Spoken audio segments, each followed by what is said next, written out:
மக்களே வணக்கம்.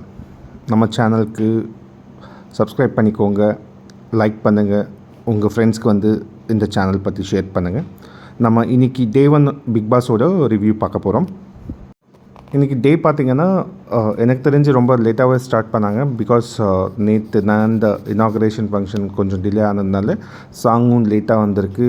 கண்டஸ்டன்ஸ் எல்லாம் ஆல்ரெடி முழிச்சிட்டு இருந்தாங்க. ஸோ சாங் போட்டு நல்ல பாட்டோட ஸ்டார்ட் பண்ணாங்க, நல்லா டான்ஸ் போட்டாங்க.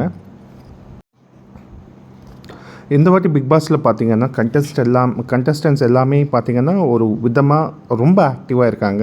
Okay, they want to prove something in this show. Okay, அந்த மைண்ட் செட்டில் தான் வந்திருக்காங்க போல். ஓகே, ஸோ அது கிளியராக தெரியுது. ஜாக்லின் ஆகட்டும், இல்லை ரவீந்தர் ஆகட்டும், தீபக் ஆகட்டும், இந்த எல்லா கண்டஸ்டன்ஸுமே அவங்களோட ஸ்க்ரீன் ஸ்பேஸ் வந்து அவங்க கேப்சர் பண்ணிக்கணும். அவங்க நல்ல விதமாக போர்ட்ரே பண்ணிக்கணும். அதே விதமாக அவங்களோட டைம் வந்து அவங்களுக்கு அந்த ஆப்பர்ச்சுனிட்டி வந்து நல்லா கிராப் பண்ணிக்கணும்னு ரொம்ப குறியாக இருக்காங்க. அதே விதமாக கண்டஸ்டன்ஸ் எல்லாம் பார்த்தா இந்த சீசன் வந்து கண்டென்ட்டுக்கு பஞ்சமே கிடையாது. ஏன்னா எல்லாருமே அந்த அளவுக்கு கண்டென்ட் கொடுக்குறது ரெடியாக இருக்காங்க. எஸ்பெஷலி ஜாக்லின் வந்த நிமிஷத்துலேருந்து அவங்க பிடிச்ச பாயிண்ட் ரொம்ப ஸ்டபனாக இருக்காங்க. ஓகே, அவங்க கண்டென்ட் க்ரியேட் பண்ணி கொடுக்குறதுக்கு அவங்க வந்து பெட்டர் பர்சன்னு சொல்லிட்டு நம்புகிறேன். பிக் பாஸ்க்கு வந்து அவங்க ஒரு கிஃப்ட்ன்னு சொல்கிறேன். டே 1 ஹைலைட்ஸ் பார்த்திங்கன்னா ரொம்ப சிம்பிள். 24 hours நாமினேஷன்ஸ் நடந்துச்சு, எவிக்ஷனும் நடந்துச்சு. அதுக்கப்புறமா கேப்டன்சிக்காக ஒரு டாஸ்க் நடந்தது. அதுக்கப்புறமா வீக் நாமினேஷன்ஸ் வந்து பண்ணாங்க. நாமினேஷன்ஸும் அவுட் ஆகிருக்கு. ஸோ இது பற்றி டீட்டெயிலாக நம்ம பேச போகிறோம். ஃபர்ஸ்ட் ஹைலைட் பார்த்திங்கன்னா இவங்க கண்டக்ட் பண்ண ஒரு இன்டராக்டிவ் செஷன். இந்த இன்டராக்டிவ் செஷனில் வந்து ஒரு கண்டஸ்டன்ட்டு தனக்கு தானே தெரியாமல் வச்சுக்கிட்ட சூன்யம்னு தான் சொல்லணும். ஓகே, இது வந்து அவங்க எதிரில் இருக்கிற கண்டஸ்டன்ஸ் எவ்வளோ ஸ்ட்ராங், அவங்களுக்கு எவ்வளோ எக்ஸ்போஜர் இருக்குது, எவ்வளோ எக்ஸ்பீரியன்ஸ் இருக்குன்றது மறந்துட்டு அவங்க சில்லியாக பண்ண ஒரு கமெண்ட், அது வந்து அவங்களுக்கு எவிக்ஷனுக்கு வந்து பெரிய பேக்ஃபயர் ஆகும்னு சொல்லிட்டு நினைக்காம அவங்க பண்ண அந்த ஒரு கமெண்ட் ஓகே ஃபைனலாக அவங்க ஹவுஸ்லேருந்து எலிமினேட் ஆகிறதுக்கு ஒரு ரீசனாக மாறிச்சு. ஓகே, நிறைய பேர் வந்து அதுதான் கான்டாக்ட் பண்ணாங்க. ஓகே, அவர் யாரும் கிடையாது, சாச்சனா தான். ஓகே, பிகாஸ் அவங்க வந்து அங்கே அந்த ஸ்டேட்மெண்ட் கொடுத்துருக்கக்கூடாது, பட் கொடுத்துட்டாங்க. அவங்க எலிமினேட் ஆகிட்டாங்க 24 hours எவிக்ஷன் ப்ராசஸில். செகண்ட் ஹைலைட் பார்த்திங்கன்னா இந்த ஒரு டாபிக் ரூல்ஸ் வந்து ஃபிக்ஸ் பண்ண சொல்லிட்டு பிக் பாஸ் கிட்டேருந்து ஆர்டர் வந்திருக்கு.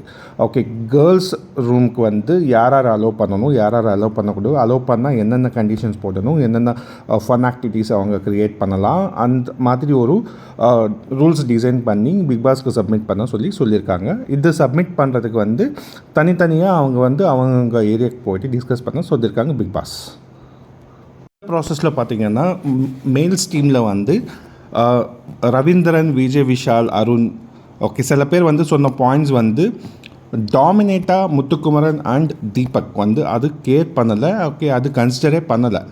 ஸோ அது கன்சிடர் பண்ணாமல் அவங்க வந்து ரூல்ஸ் வந்து ஃபைனலைஸ் பண்ணிட்டாங்க. அதே விதமாக ஃபீமேல் கண்டஸ்டன்ஸில் பார்த்திங்கன்னா Darshika is never given a chance to other contestants to voice out their opinion.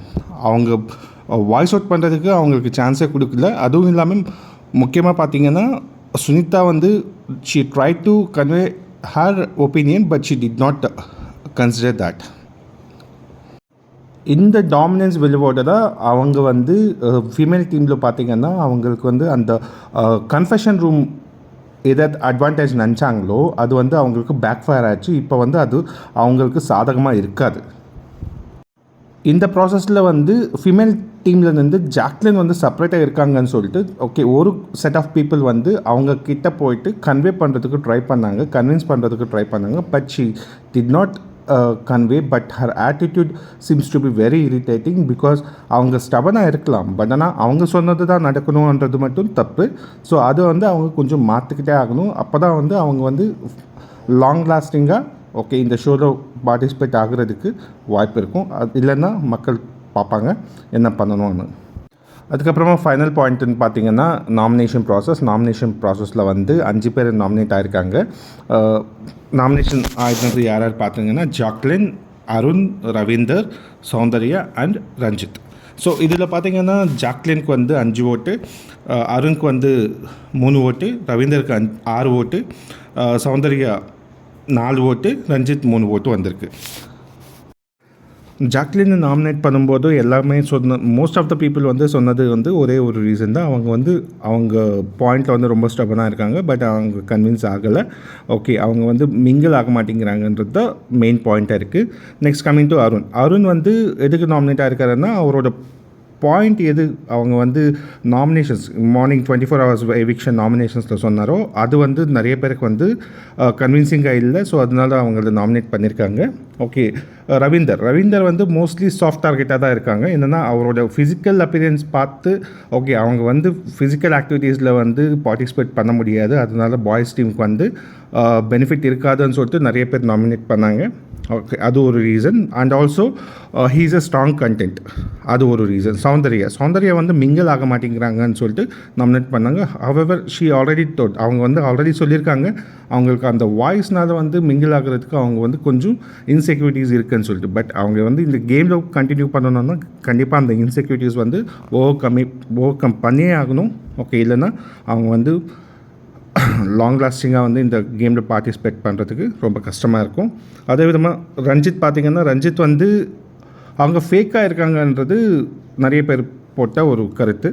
Okay, அது எப்படி அவர் வந்து பர்ஃபார்ம் பண்ணி அதுலேருந்து ஓவர் கம் பண்ணுவாரோ பார்க்கணும்.